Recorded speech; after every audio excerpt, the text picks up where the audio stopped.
কুড়িগ্রামের নাগেশ্বরী উপজেলার নেওয়াশী ইউনিয়নের ফকিরের হাট মাস্টারপাড়া গ্রামের আব্দুল জলিল মিয়া তার নিজ বাড়িতে গার্মেন্টস দিয়ে স্বাবলম্বী হওয়ার স্বপ্ন দেখছেন।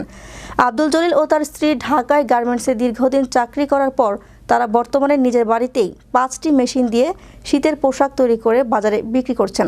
ইতিমধ্যে আব্দুল জলিলের সোয়েটার তৈরির কারখানায় 10 থেকে 15 জন শ্রমিক কাজ করে এবং শ্রমিকদের মজুরি দিয়ে মাসে 20 থেকে 30 হাজার টাকা আয় করা সম্ভব বলে জানান তিনি।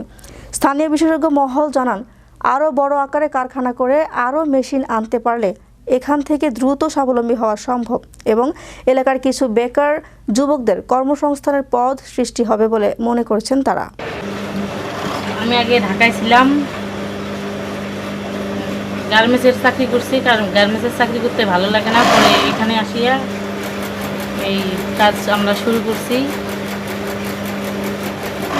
এখন আমাদের একটু টাকার অভাবে এখনো ভালোভাবে করতে পারতেছি না। কিছু টাকা পয়সা হইলে আরও বেশি ভালো।